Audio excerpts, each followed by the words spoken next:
Olá pessoal, tudo bem? Sejam bem-vindos à parte 2 do nosso vídeo do Vem Segue-me. Se você não assistiu a parte 1, eu vou deixar na descrição. Vai lá e assista porque nós falamos sobre a queda de Adão e Eva.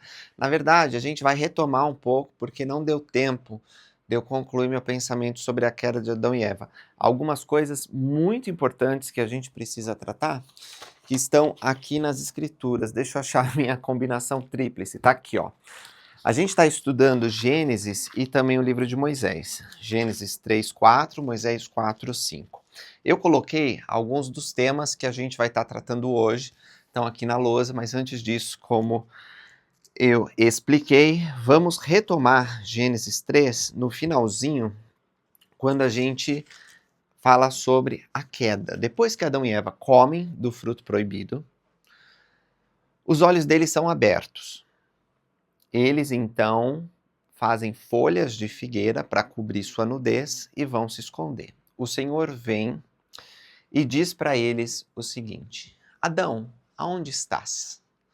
E Adão diz para Deus que se escondeu porque estava nu.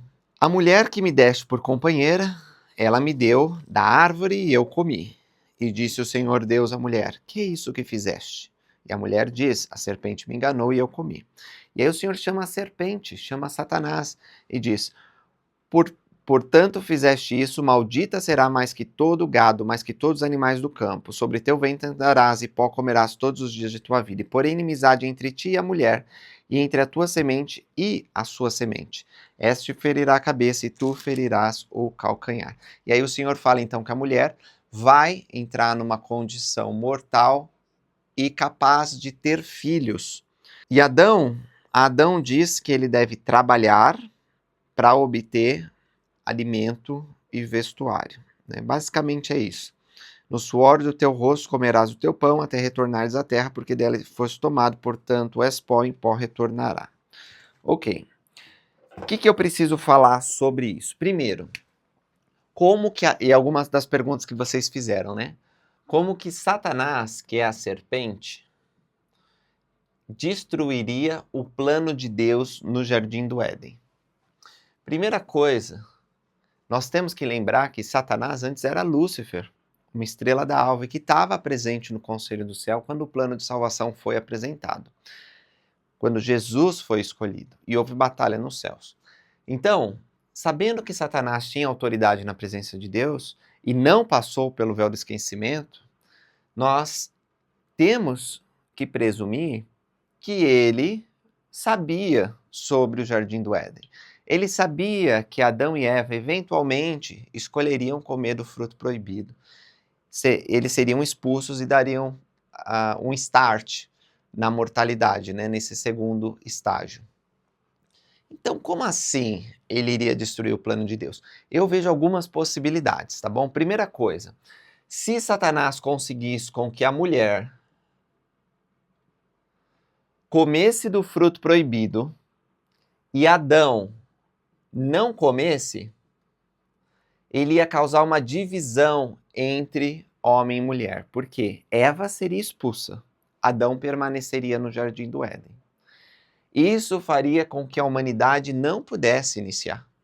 Porque sem que homem e mulher estejam juntos, não tem filhos, não nasce filhos. A gente precisa da parte do homem e da parte da mulher para que novos corpos sejam gerados para os filhos espirituais de Deus virem à Terra. Então, uma das maneiras de Satanás destruir o plano de Deus era exatamente essa. A mulher come, o homem vai ser obediente a Deus, conhecendo a personalidade de Adão, como ele obedecia os mandamentos de Deus, e ela vai ser expulsa. E Adão vai permanecer. Pronto, o plano de Deus está destruído. Outra coisa que Satanás poderia fazer era fazer com que o homem comesse e a mulher não comesse, também ia destruir. Uma segunda hipótese para destruir o plano de Deus, que eu consigo pensar estudando as Escrituras, é um ataque frontal ao nosso Pai Celestial, que deu um mandamento para que Adão e Eva não comessem do fruto, dizendo: no mesmo dia em que vocês comerem, morrerão. Não é verdade? Se Satanás conseguisse que a mulher e o homem comessem do fruto proibido e imediatamente depois comessem do fruto da árvore da vida, como vocês lembram, havia duas árvores no jardim. A árvore do bem e do mal, falei no meu vídeo anterior, né? Que é a árvore do conhecimento e a árvore da vida. Quando a gente come, aliás, quando Adão e Eva comiam da árvore da vida, eles tinham imortalidade. Quando eles comeram da árvore do conhecimento do bem e do mal, isso fez com que o corpo deles se tornasse mortal. Portanto, se Satanás conseguisse fazer com que Adão e Eva estendessem a mão, comessem da árvore do conhecimento do bem e do mal, e imediatamente em seguida comessem da árvore da vida, Deus seria um mentiroso, porque eles desobedeceram e não morreram imediatamente depois. A árvore da vida dá imortalidade.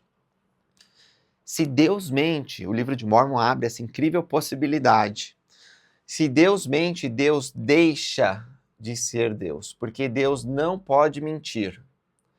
Se Deus mente, Deus deixa de ser Deus. Portanto, estaria frustrado o plano de Deus. O plano de salvação ia acabar. Outra possibilidade, além dessa, olha só, como Satanás ele tentou, né, destruir o plano de Deus. Outra possibilidade era que Adão e Eva seriam expulsos, como aconteceu mesmo.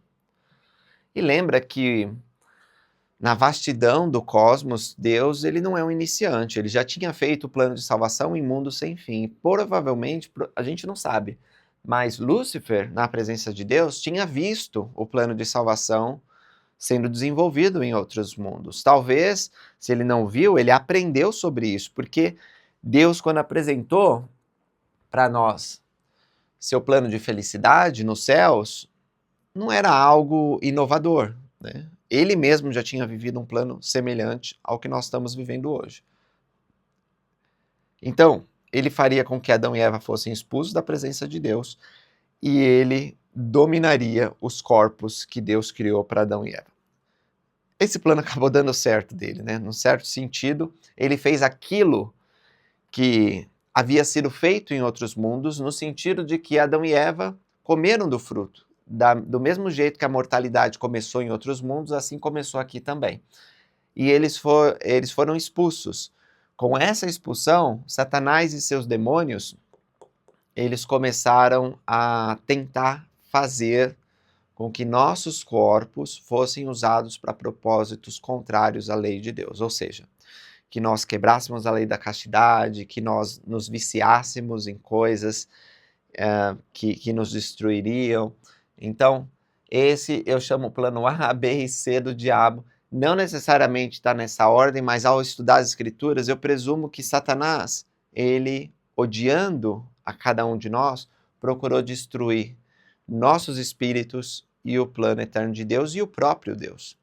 Mas as escrituras advertem que Satanás não conhece a mente de Deus, e tudo foi feito segundo a sabedoria daquele que tudo conhece. Ou seja, quando a mulher comeu do fruto, Adão comeu também, porque sabia que ele devia permanecer junto com Eva.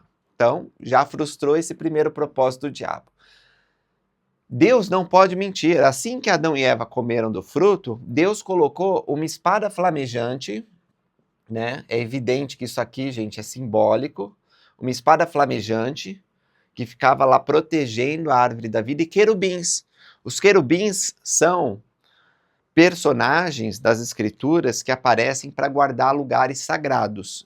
Então a gente tem querubins junto ao tabernáculo, a gente tem querubins guardando e protegendo lugares que só são acessados quando Deus autoriza, porque são santos e sagrados. Então eles protegem a árvore da vida, de modo que Adão e Eva não conseguem mais chegar na árvore da vida e provar seu fruto, assim permanecendo afastados da imortalidade, para que eles tenham um tempo de provação.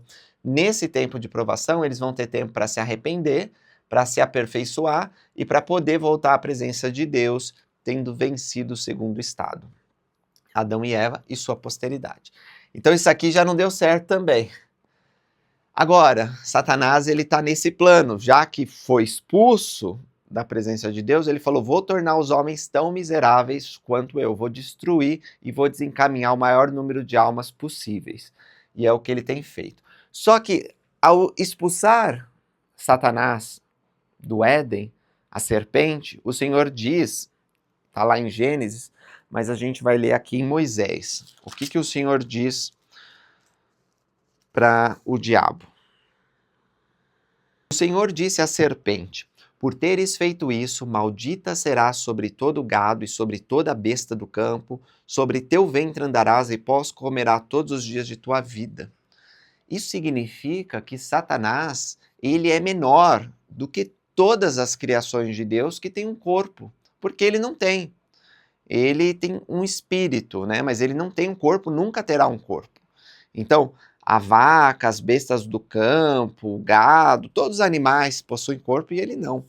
É uma linguagem muito similar que a gente vai ver lá em Isaías, guardadas as devidas proporções, evidentemente, mas quando a gente lê Isaías 14 e ele fala de modo dualista, né? Também representando o diabo, olha só o que a gente vê. Diz assim: como caíste do céu, ó estrela da manhã, filho da alva, como foste cortado por terra, tu que debilitava as nações. E tu dizias no teu coração: eu subirei ao céu, acima das estrelas de Deus, exaltarei meu trono. E no monte da congregação me assentarei aos lados do norte, ao lado dos deuses, né? Subirei acima das alturas das nuvens e serei semelhante ao Altíssimo. Essa era a pretensão de Lúcifer, que se tornou Satanás. E contudo, derrubado serás no inferno, nas profundezas do abismo. Os que te virem te contemplarão e considerar-te-ão e dirão: é este o homem que fazia estremecer a terra e que fazia tremer os reinos? Que punha o mundo como o deserto e assolava suas cidades? Que a seus presos não deixava ir solto por suas casas? Todos os reis das nações, todos eles, jazem com honra, cada um na sua casa. Porém, tu és lançado na tua sepultura como um renovo abominável, como a veste dos que foram mortos atravessados à espada, como os que descem a pedra da cove, como corpo morto e atropelado. Com eles não te reunirás na sepultura, porque destruíste a tua terra e mataste o teu povo. A semente dos malignos não será jamais mencionada. Quando a gente estudar Isaías, a gente vai poder entender melhor tudo que ele está dizendo aqui, mas uma das coisas que eu queria realçar é que cada rei tem a sua casa, né? Cada um tem uma morada eterna, cada um tem um corpo glorificado, mas ele não. Lúcifer não tem. E as pessoas vão contemplar e falar: é esse que fazia estremecer as terras? Quer dizer, até os mais iníquos dos reis, dos imperadores, dos poderosos, receberam alguma herança de Deus. Receberam, mesmo que no reino celestial ali, depois de resolver as suas pendências, agora esse renovo abominável que é Lúcifer é expulso. Então, a luta que ele tem não vai dar certo, porque o Senhor Jesus Cristo vencerá. A serpente vai ser pisada na cabeça, porque todas as intenções, né, representadas pela cabeça serão destruídas. E ele não vai conseguir vencer. A vitória está escrita, o Senhor conhece o fim desde o princípio, e o diabo não vai vencer. Quando fala que a semente da mulher vai pisar na cabeça, eu já expliquei para vocês sobre isso, não sei se mencionei no vídeo anterior, mas a semente da mulher é Jesus Cristo. Por quê? Porque o único ser que nasceu de uma mulher sem auxílio de um homem mortal é Jesus Cristo. Não houve nenhum outro homem que nasceu de forma milagrosa de uma mulher, sem ter a parte de um homem mortal.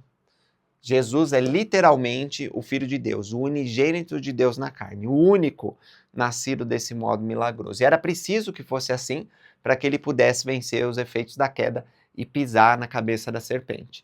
Então, quando o Senhor Deus expulsa o diabo, ele diz justamente isso, que Jesus Cristo vai vencer Satanás. Então, todos esses planos do inimigo que ele colocou no Éden vão ser frustrados.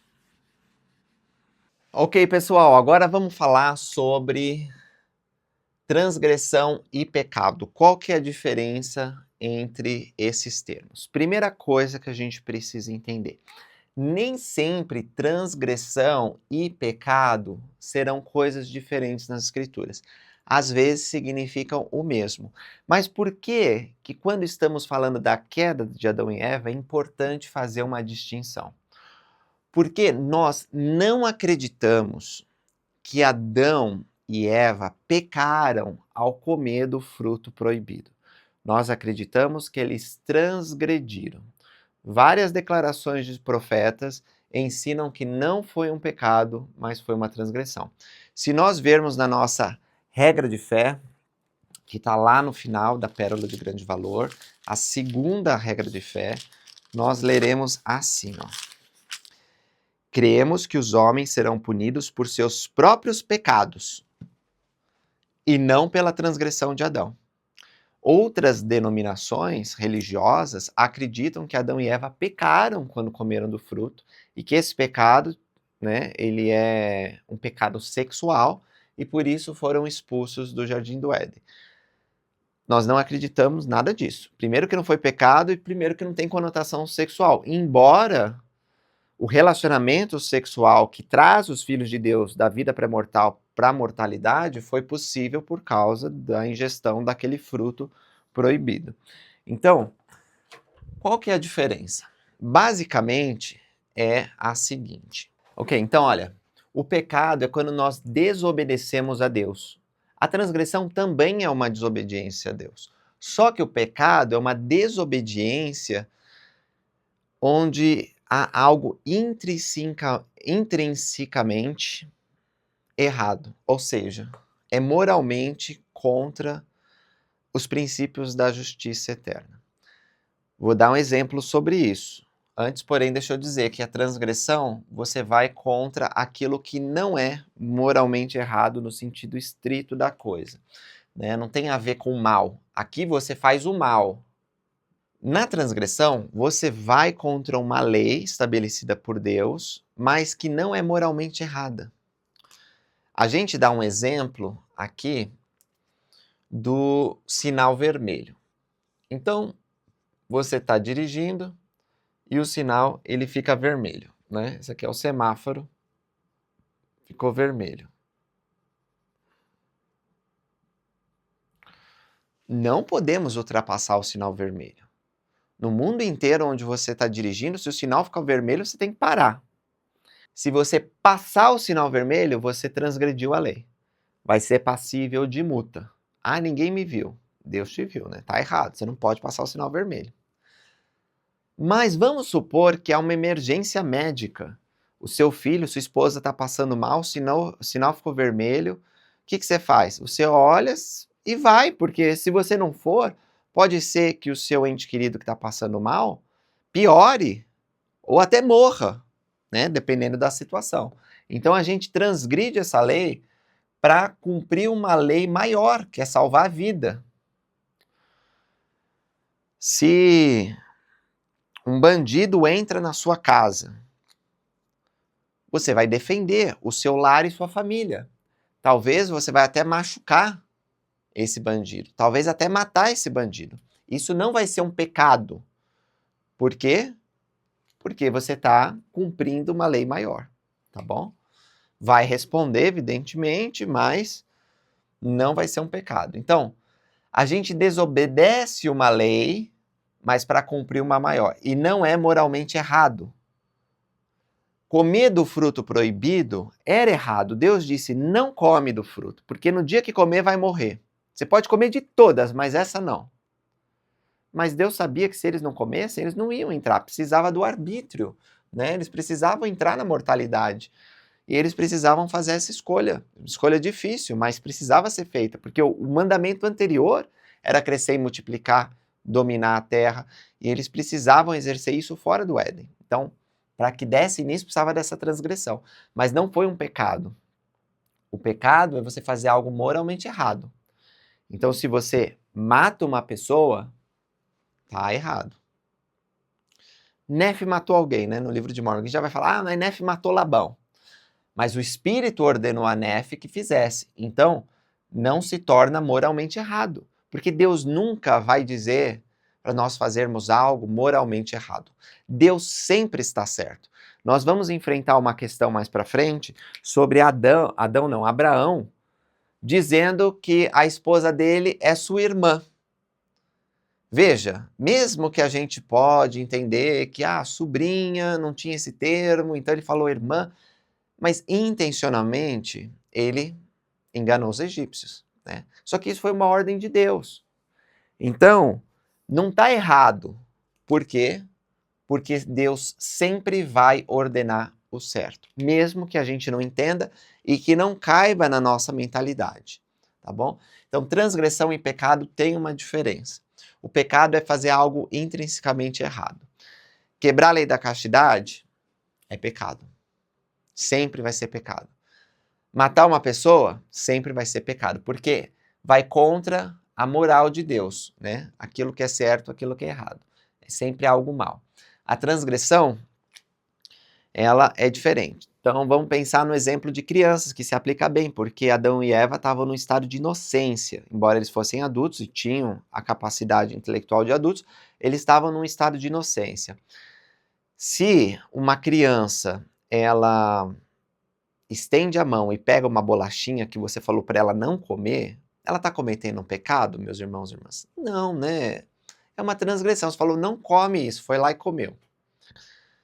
A criança, ela tem um discernimento reduzido. Então, dentro daquilo ali, daquela lei, ela entendia que não devia comer. Ela é suficiente, capaz de entender que não devia comer. Mas foi muito forte a tentação e ela transgrediu uma lei.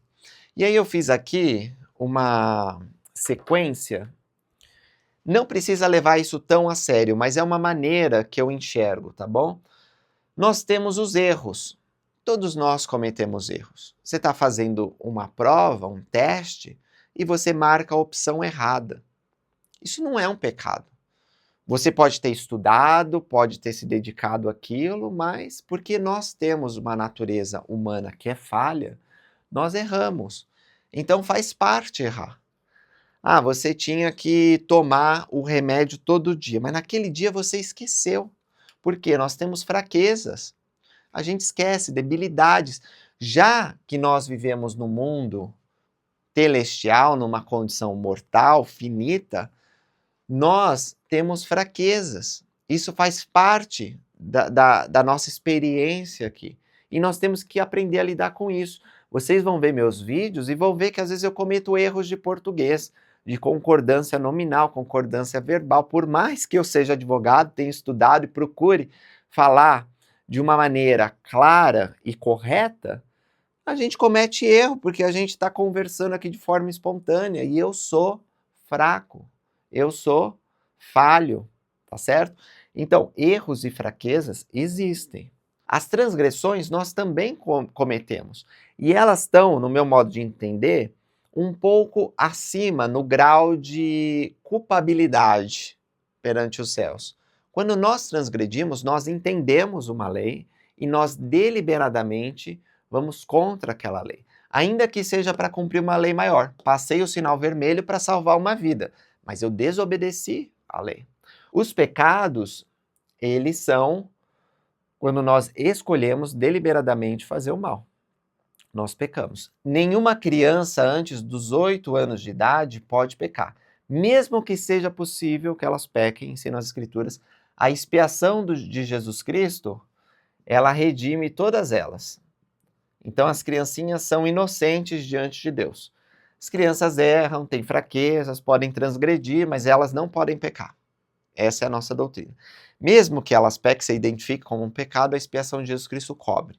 Depois da idade da responsabilidade, aí sim, elas são passíveis ao pecado e necessitam de arrependimento e batismo. Eu coloquei aqui pecados sérios, porque existem pecados cujo arrependimento é mais fácil do que outros pecados. Por exemplo, se você mente, é um pecado. Todo pecado, meus irmãos e irmãs, nos afasta de Deus. Todos eles são contrários à natureza de Deus e precisamos nos livrar de todos pela expiação de Jesus Cristo. A expiação ajuda a corrigir tudo isso aqui, ó. A expiação de Jesus Cristo que nos possibilita vencer nossos erros, fraquezas, transgressões, pecados sérios, tudo. A expiação de Jesus Cristo, tá? Vou deixar até aqui, ó. Esse daqui é a expiação de Jesus Cristo vence. Agora,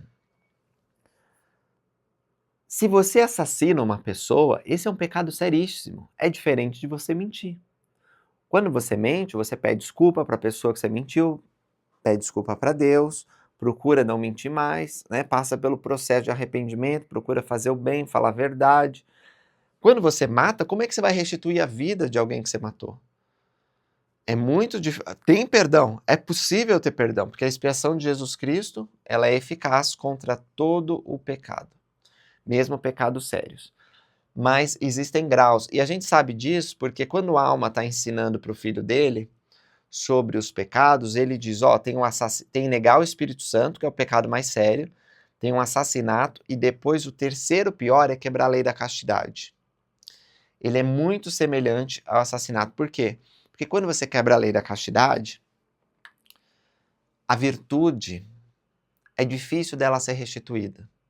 Por exemplo, se você é virgem, quebra a lei da castidade, como é que você vai voltar ao estado puro e virginal que você tinha antes? Não é possível fazer isso. Então é muito sério, a alma fala sobre isso. Agora, existe um pecado que é o pior de todos, que é o pecado imperdoável. E eu estou citando isso porque a gente vai falar de Caim, mas a gente já falou de Satanás também. O pecado imperdoável é o único pecado que não tem a redenção pela expiação de Jesus Cristo. Não se enganem, a expiação de Jesus Cristo tem um poder transcendental e ela pode perdoar qualquer pecado. Porém, aquele que comete o pecado imperdoável não quer procurar o perdão, não quer se arrepender de seus pecados. E por causa do princípio do arbítrio, as consequências devem seguir a escolha. Então é irremediável porque as pessoas que cometem esse pecado, elas são irremediáveis. Se elas tivessem oportunidade, elas crucificariam Jesus Cristo de novo. Tão grande é o grau de iniquidade que elas chegam. O profeta Joseph Smith ensinou que para cometer esse pecado não é tão simples assim não. Você tem que ter os céus abertos, ver o sol e negar que ele existe. É um pecado muito difícil. É chamado blasfêmia do Espírito Santo, porque você recebe um testemunho poderosíssimo do Salvador Jesus Cristo. É um testemunho muito mais forte do que o testemunho ocular. É um testemunho divino. E quando você chega a esse nível celestial, você tem o reino celestial garantido se você permanecer fiel, mas peca contra essa luz e verdade, então aí você está nessa situação e você cometeu o pecado imperdoável. Nesse sentido, a expiação não pode redimir porque você escolhe se tornar um filho da perdição. Esse foi precisamente o pecado que Lúcifer e 1/3 dos filhos de Deus que viriam a essa terra cometeram nos céus. O pecado imperdoável, de modo que não há perdão. Este é o pecado, como nós veremos, que Caim cometeu. E nós vamos estudar sobre isso. Mas entenderam a diferença entre pecado e transgressão? Tá certo que eu fui um pouco mais fundo aqui, mas basicamente, para vocês lembrarem, lembra do trânsito. Ficou vermelho, parei meu carro. Ficou verde, posso andar. Agora tem uma emergência, ficou vermelho. Preciso continuar. E continue, quebra a lei mesmo. Por quê? Porque preciso cumprir uma lei maior. A árvore, o fruto do conhecimento do bem e do mal. Não posso comer. Deus disse que não vou comer. Mas a minha mulher comeu, está me oferecendo para comer, e se eu não comer, ela vai ser expulsa. E eu vou ficar no jardim do Éden. Vou comer. Transgredi essa lei. Todo pecado, toda transgressão, toda desobediência tem consequências, meus irmãos e irmãs. No caso, as consequências de Adão e Eva, elas nos atingem. Mas nós não somos culpados pela transgressão de Adão, no sentido de que temos que pagar pelos erros de nossos pais. Não. Adão e Eva fizeram uma escolha que nos afetaram, mas afetaram de modo a nos abençoar, porque os homens existem para que tenham alegria. Então, quais são os efeitos da queda? Vamos falar sobre isso aqui para que não fique dúvida, bom? Eu acho importante a gente entender os efeitos da queda, porque eu falei para vocês que entre os 3 pilares da existência está a queda de Adão e Eva. Então, vamos ver aqui, ó, vamos colocar efeitos da queda.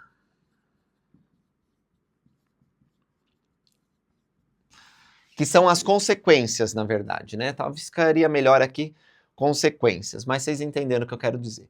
Primeira consequência, nós temos a liberdade. Lucas, nós não tínhamos liberdade na vida pré-mortal? Com certeza tínhamos liberdade na vida pré-mortal. Agora, vindo a um estado de provação, nós podemos exercer a plenitude dessa liberdade, porque temos um corpo, temos a oportunidade de viver pela fé e não pela visão, né? A gente não tem a vigia constante. Bom, na verdade, nós temos a vigia constante de Deus. Ele está sempre de olho no que nós estamos fazendo. Porém, nem sempre a gente tem essa noção, né? Às vezes a gente pensa que ninguém está olhando. E aí? Aí que vem o verdadeiro teste. Então, nós fomos colocados numa condição, é assim que falam as escrituras, condição de agir, para que fôssemos nossos próprios árbitros, tá? Essa é a primeira consequência da queda de Adão e Eva. Nós temos a liberdade, e o que é demonstrado no próprio Éden, né? Quando eles escolhem desobedecer a Deus. Segunda consequência, nós temos a morte. Porque Deus disse, no dia em que dela comerdes, certamente morrerás. Eles morreram imediatamente depois, no mesmo dia? Morreram. Porque eles morreram espiritualmente, foram afastados da presença de Deus. Então, nós temos a morte espiritual, que é o afastamento da presença de Deus. Quando a gente perde o privilégio de conversar com Deus face a face. Agora nós conversamos com Deus orando.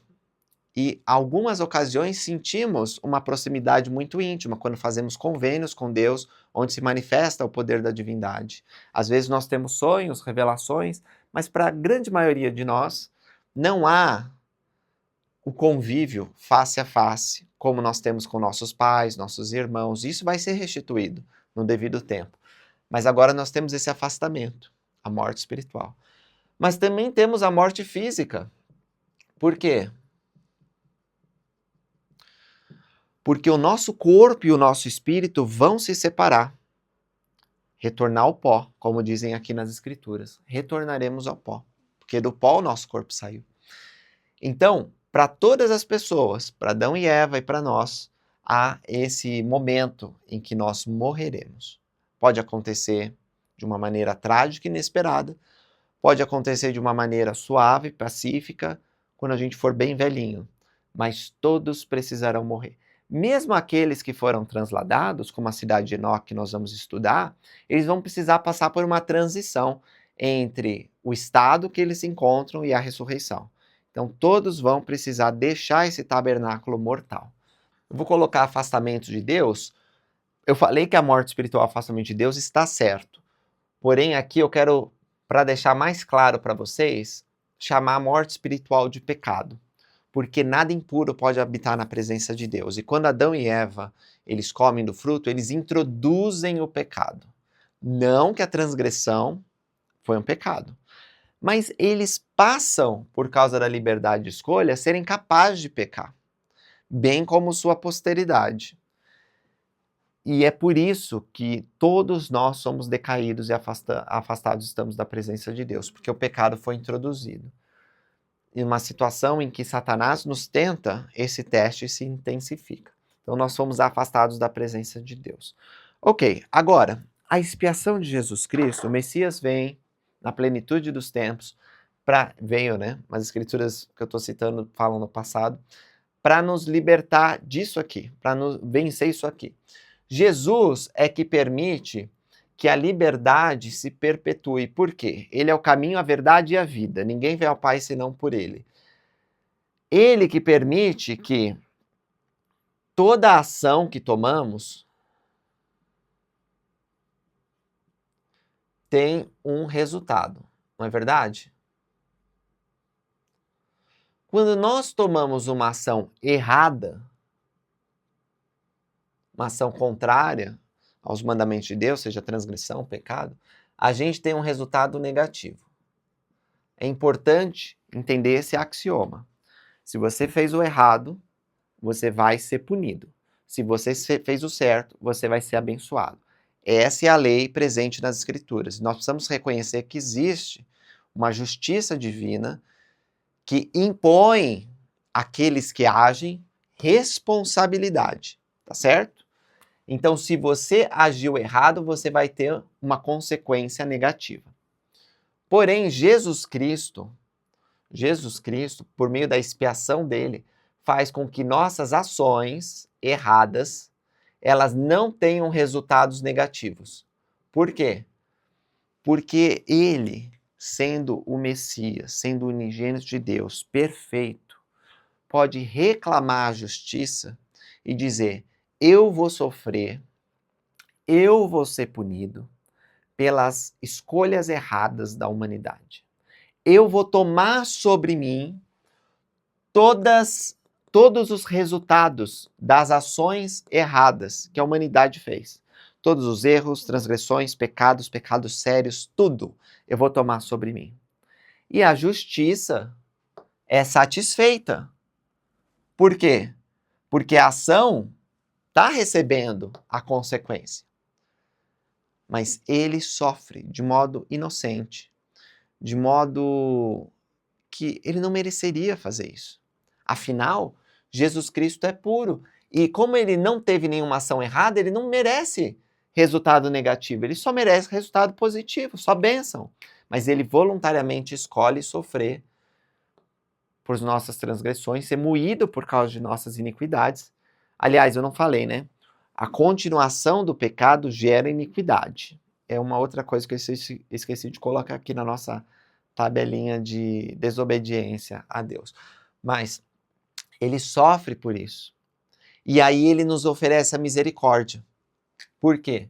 Porque toda ação errada mereceria um resultado negativo. Mas toda ação errada seguida de arrependimento, não só arrependimento, mas também obediência, vai gerar o perdão. Então nós vamos poder vencer a morte espiritual, que é o pecado, por causa do perdão oferecido por Jesus Cristo. Ele satisfaz as exigências da justiça e oferece misericórdia. Lucas, onde que eu posso ler mais sobre isso que você está dizendo? Gente, todas as escrituras falam sobre isso, mas eu recomendaria o livro de Alma, quando ele está explicando para o filho dele sobre justiça e misericórdia. Eu vou deixar aí para que vocês possam estudar. É muito importante saber que sem Jesus Cristo nós não escaparíamos da morte espiritual, não teríamos o perdão. É a expiação de Jesus Cristo, seu sacrifício infinito e eterno, que ele começou a fazer no Getsemane, terminou na cruz, que oferece o perdão para toda a humanidade. Apenas aqueles que se arrependerem e obedecerem suas leis poderão ter o perdão. Ninguém mais, com exceção das criancinhas que morrem sem responsabilidade.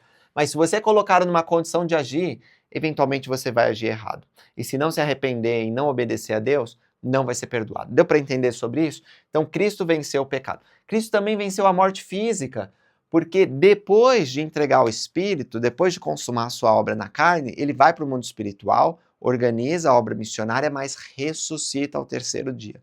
Ao levantar-se, ele fez algo que ninguém jamais tinha feito, porque ele ressuscitou com um corpo perfeito e glorificado, e foi feito as primícias dos que dormem, sendo ele o primeiro a ressuscitar, o primogênito que se levantou, iniciando a ressurreição de Israel, vista, por exemplo, por Ezequiel 37.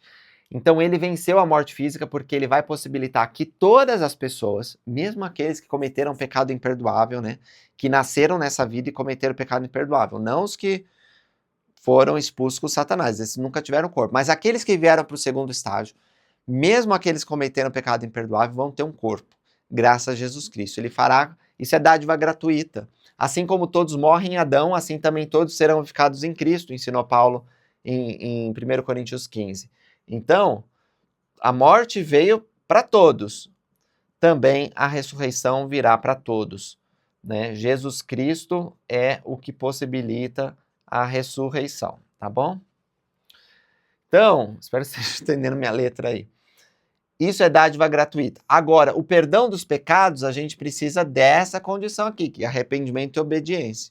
Jesus, por meio de sua graça, nos ajuda a nos arrepender e a obedecer. Ele nem exige uma obediência perfeita. Ele exige que nós façamos o nosso melhor.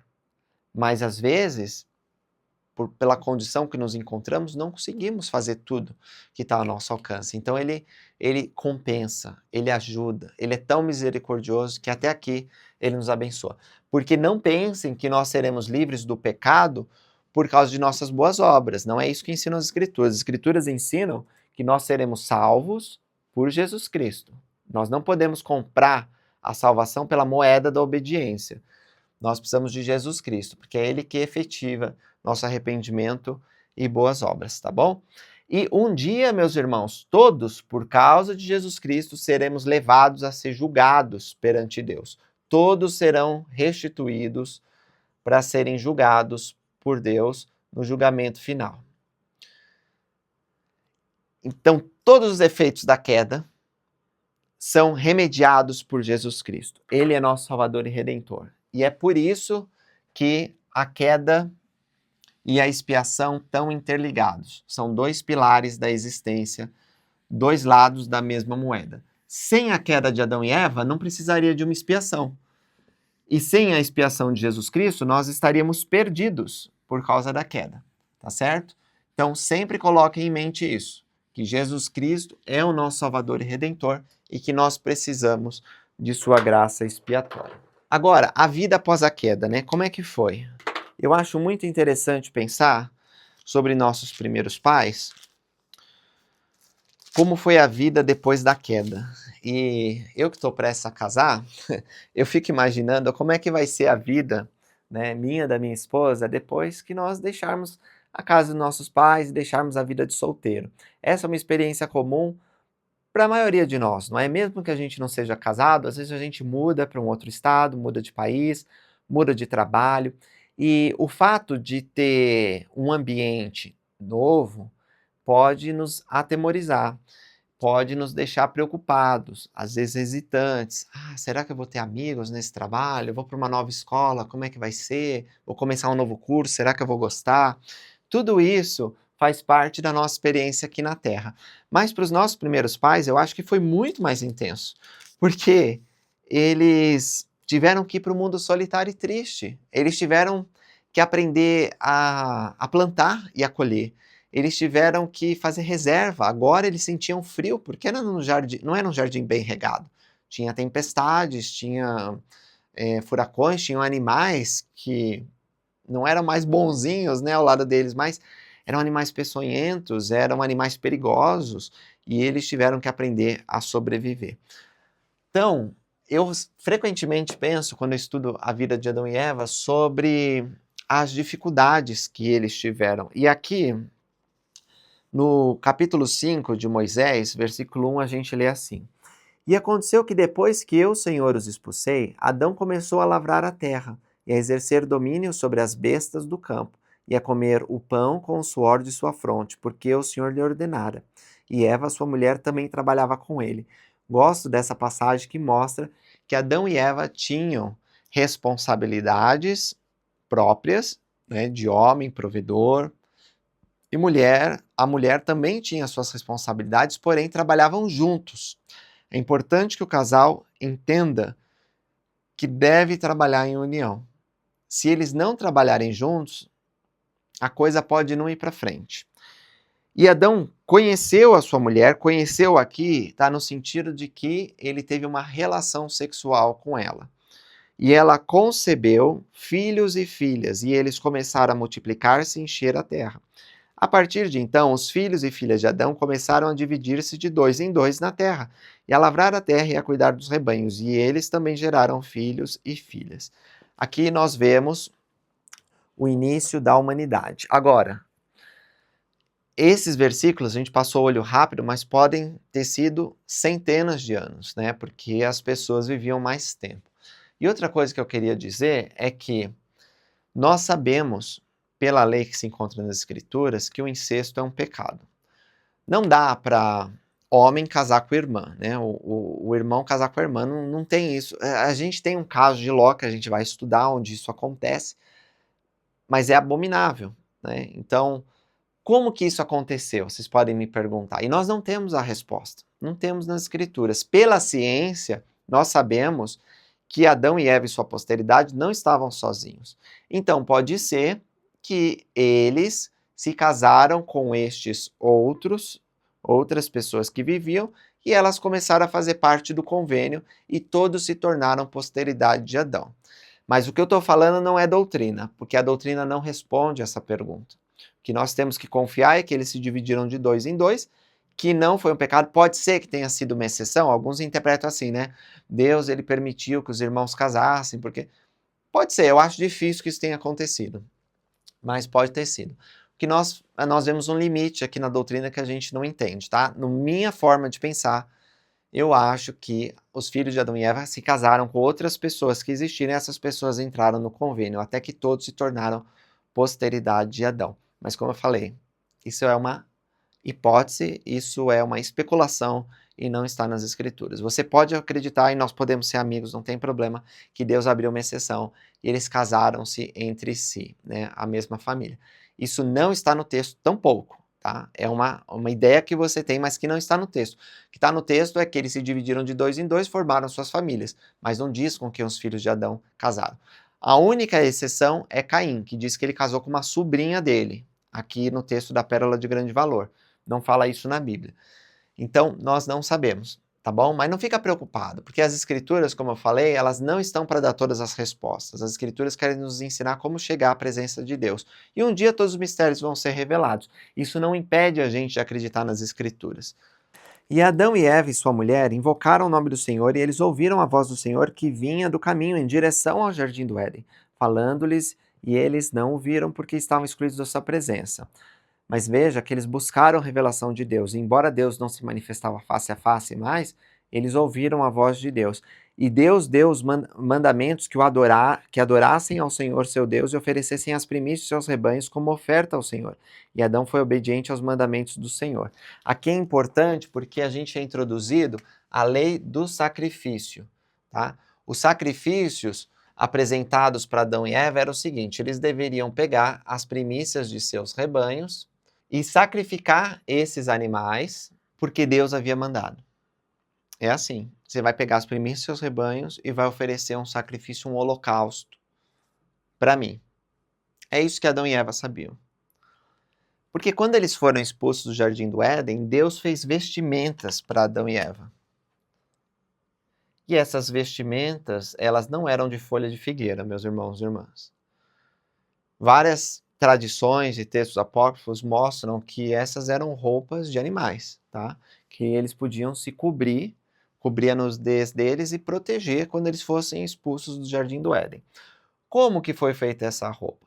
Provavelmente um animal foi sacrificado para que eles pudessem fazer, né, os deuses pudessem fazer essa roupa para Adão e Eva. Quando essa roupa foi feita, Adão e Eva cobriram sua nudez. E eles foram protegidos das dificuldades que teriam no mundo solitário e triste. Essa vestimenta é o garment do santo sacerdócio. Garment, em inglês, significa justamente vestimenta, tá bom? Então, a roupa que nós vestimos depois de ir no templo e receber nossas investiduras simboliza essa vestimenta sagrada que o Senhor fez para eles. Essa vestimenta, ela nos relembra dos convênios feitos com Deus. Do mesmo jeito, quando Adão e Eva estavam vestidos com o garment dado ao serem expulsos do jardim do Éden, eles lembravam das coisas que haviam aprendido lá. E a voz do Senhor ordenou, conforme essa escritura que nós lemos, que eles fizessem esses sacrifícios e o adorassem. E após muitos dias, um anjo do Senhor apareceu a Adão, dizendo, interessante que um mensageiro foi enviado, não o próprio Deus, né, mas um mensageiro, e disse a Adão, por que você está oferecendo sacrifícios, Adão? Eu não sei, exceto que o Senhor me mandou. Você está vendo como esse homem era obediente? A obediência, meus irmãos, é a primeira lei dos céus. E Adão era um homem extremamente obediente. Deve ter sido bem difícil para ele, naquele momento da queda, né, decidir entre desobedecer a Deus e ficar com a mulher. Mas ele sabia que o maior mandamento era ficar com a mulher, porque o Senhor ordenou que eles tivessem uma família. Então, ele obedecia sempre a Deus. Até depois da transgressão dele, ele continuou fiel a isso e obedeceu. E aí ele disse: eu estou fazendo sacrifício porque o Senhor me ordenou, mas eu não sei por quê. Só sei que foi o Senhor que me ordenou. E aí o anjo explicou para Adão assim: e isso é a semelhança do sacrifício do unigênito do Pai, que é cheio de graça e verdade. Então Jesus um dia viria na terra e faria um sacrifício infinito e eterno. E o anjo começou a explicar que esse sacrifício de animal é semelhante ao sacrifício que Jesus Cristo ia fazer. Ou seja, era um símbolo que apontava para Jesus Cristo, que ajudava Adão e Eva a se concentrarem nas coisas divinas. Olha só, disse ainda assim: farás tudo o que fizerdes em nome do Filho, e arrepender-te-ás e invocarás a Deus em nome do Filho para todo sempre. Por causa desse ensinamento sagrado, diz o seguinte: naquele dia desceu sobre Adão o Espírito Santo, que presta testemunho do Pai e do Filho, dizendo: eu sou unigênito do Pai desde o princípio, agora e para sempre, para que assim como caíste seja redimido, e toda a humanidade, sim, tanto quantos desejarem. E naquele dia Adão bendisse a Deus e ficou pleno. Gosto dessa palavra, que ele ficou pleno, porque ele achou a redenção dele. Ele conheceu Jesus Cristo. E começou a profetizar concernente a todas as famílias da terra, dizendo: bendito seja o nome de Deus, pois devido à minha transgressão, lembra? Não foi pecado, foi transgressão. Meus olhos estão abertos e nessa vida terei alegria, e novamente na carne verei a Deus. Ou seja, ele viu a possibilidade dele ressuscitar.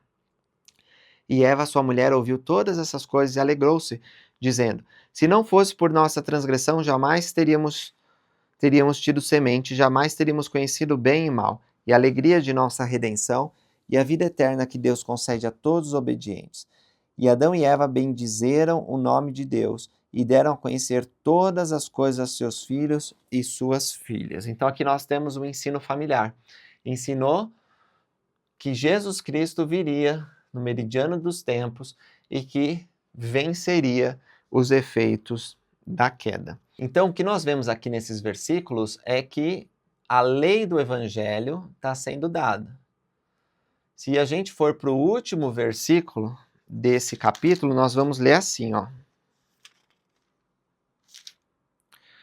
E assim foram confirmadas todas as coisas a Adão por uma santa ordenança, e pregado o evangelho, enviado um decreto que deveria ficar no mundo até o seu fim, e assim foi. Amém.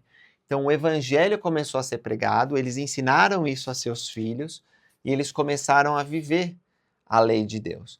Entre as leis de Deus, nós encontramos a lei da castidade.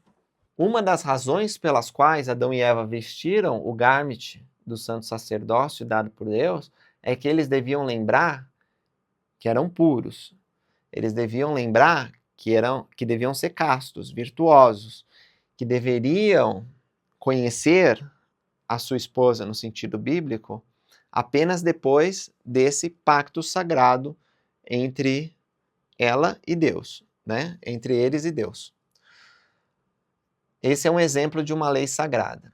E Adão e Eva tinham que prosseguir com firmeza, ficando plenos, né? Ou seja, consagrando tudo o que tinham, mesmo a própria vida, se necessário, que é a lei da consagração. Pus consagrando, mas vocês entenderam. A lei da consagração. Com isso, eles poderiam ser restituídos à presença de Deus. Ok, estão acompanhando? Vamos para a história de Caim e Abel. Olha só. Depois desses muitos filhos e filhas que Adão e Eva tiveram, nós vemos que Satanás começou a aparecer entre eles para procurar desviar a verdade. Mas o Senhor chamou homens na posteridade de Adão que eram cheios do Espírito Santo e ordenou que eles se arrependessem, crescem no Filho de Deus, se arrependessem de seus pecados para que fossem salvos. Adão e sua mulher, no 16, não cessaram de clamar a Deus, e conheceu Adão a Eva, sua mulher, e ela concebeu e deu à luz a Caim, e disse: obtive do Senhor um homem, portanto, ele não pode rejeitar suas palavras. Olha a expectativa dessa mãe. Vocês que são mães, quando escolhem um nome para o seu filho ou para sua filha, e tem toda aquela vontade de que seus filhos cresçam, estudem, escolham uma boa profissão, formem suas famílias, que te deem netos e netas. Tudo aquilo, quando você está olhando para o bebezinho, você sonha, né, que ele vai receber. E assim eu posso ver nesse versículo, Eva muito feliz dizendo, olha, eu tive mais um menino, Adão, né? E ele não vai poder rejeitar a palavra de Deus, porque ela viu alguns de sua posteridade sendo enganados por Satanás, mas agora ela punha grande expectativa sobre Caim. Mas olha o que aconteceu no mesmo versículo, mas eis que Caim não lhe deu ouvidos e disse, quem é o Senhor para que eu devo conhecê-lo? Então ele teve uma atitude rebelde. Ele não quis conhecer ou seguir o Deus de seus pais. E ela tornou a conceber e deu à luz a seu irmão Abel. E ela também ficou feliz com Abel. E Abel deu ouvidos à voz do Senhor. Então, Abel não foi rebelde.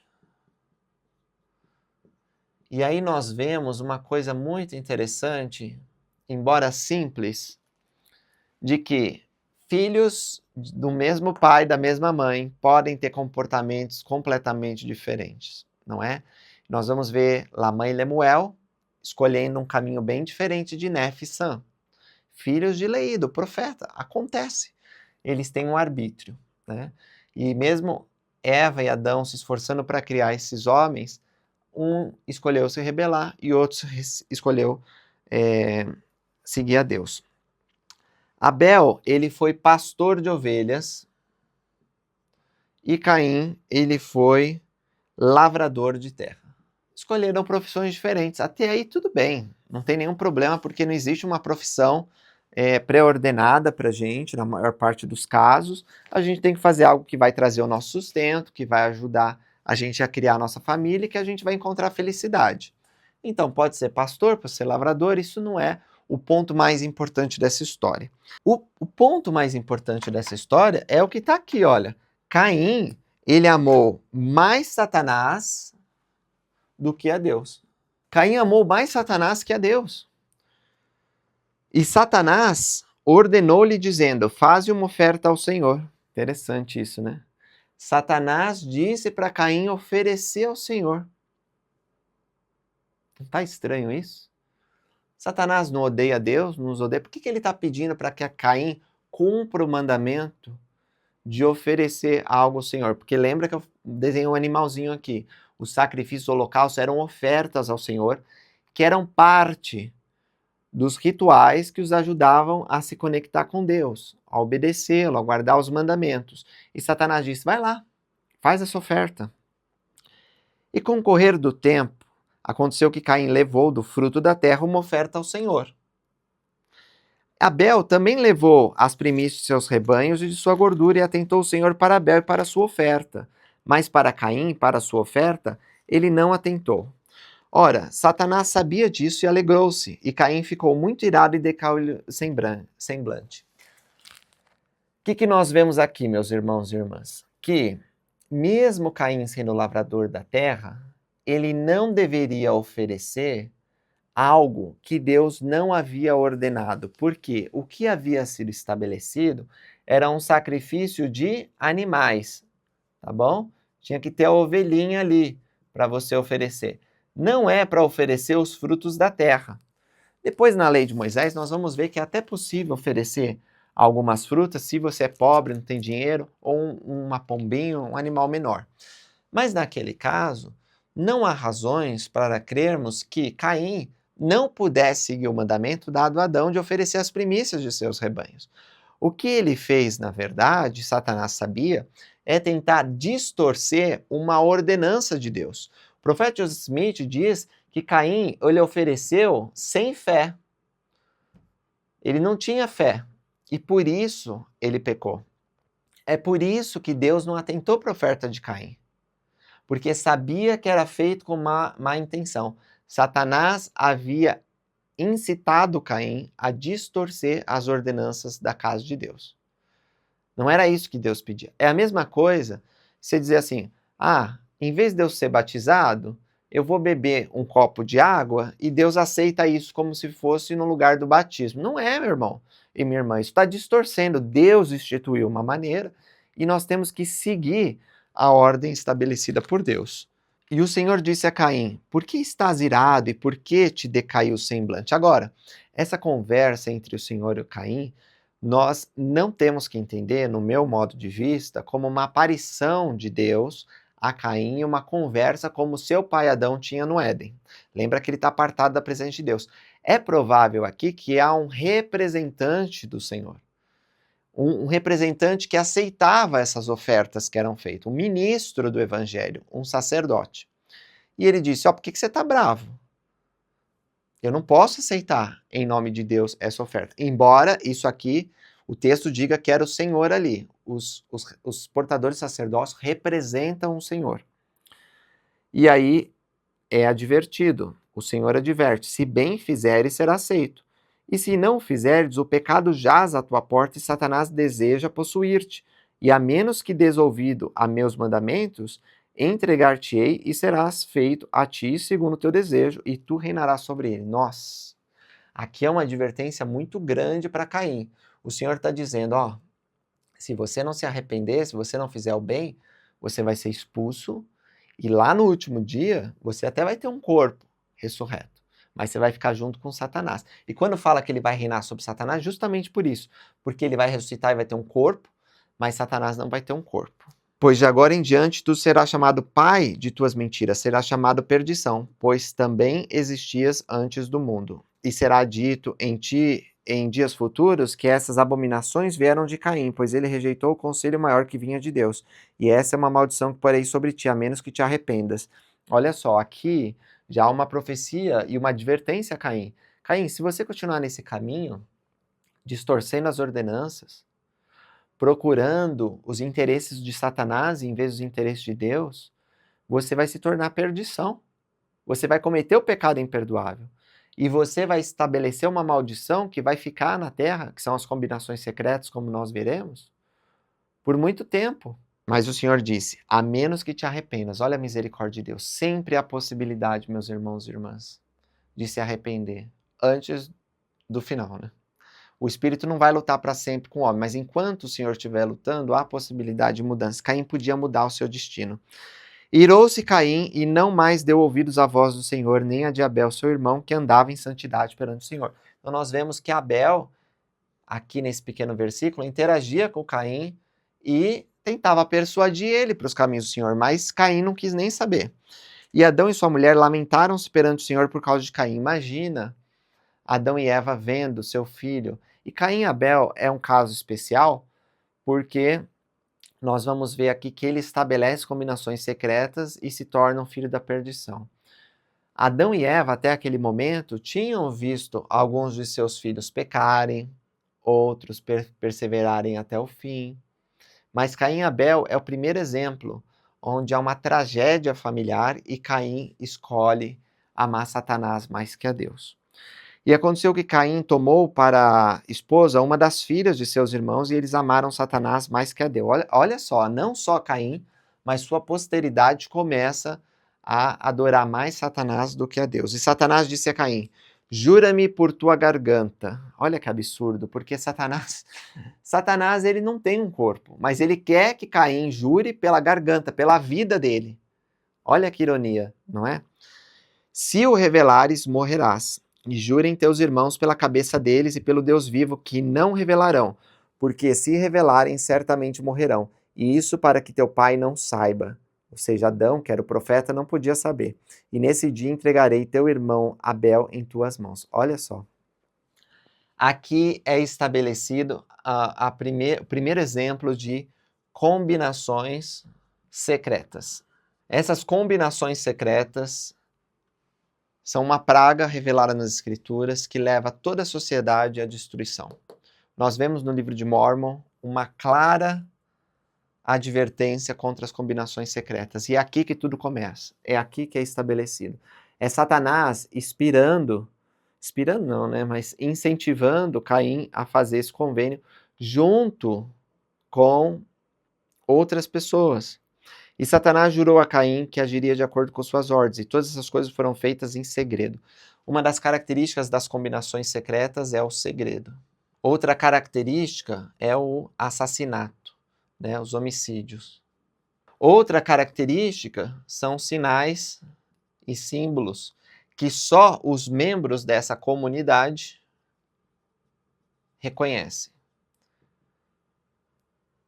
Outra característica é que elas são inspiradas pelo autor de todo o pecado, que é Satanás. E Caim disse, na verdade, eu sou Maã.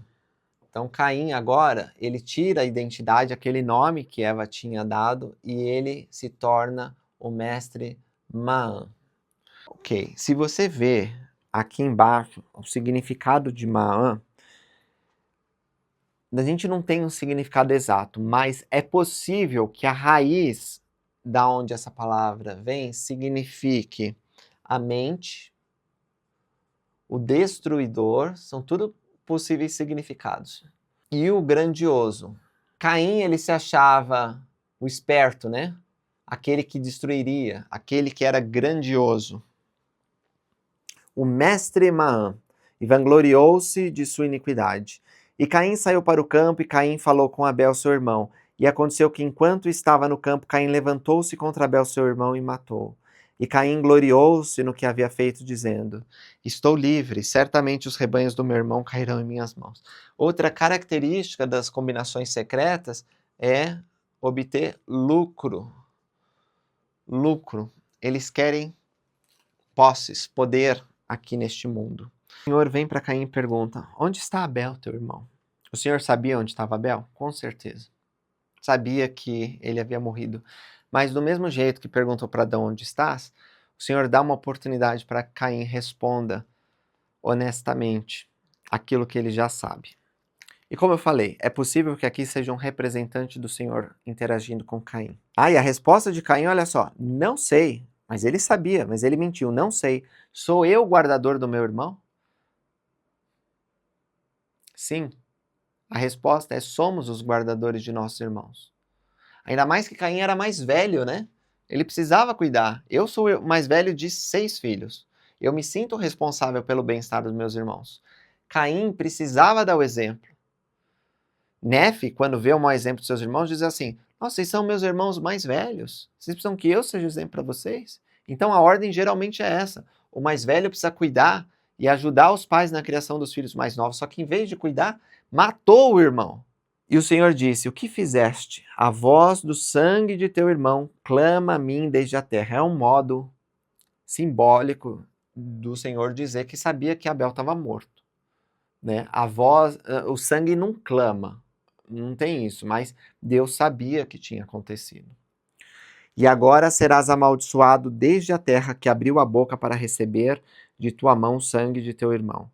Quando lavares a terra, ela não te dará mais sua força. Fugitivo e vagabundo serás na terra.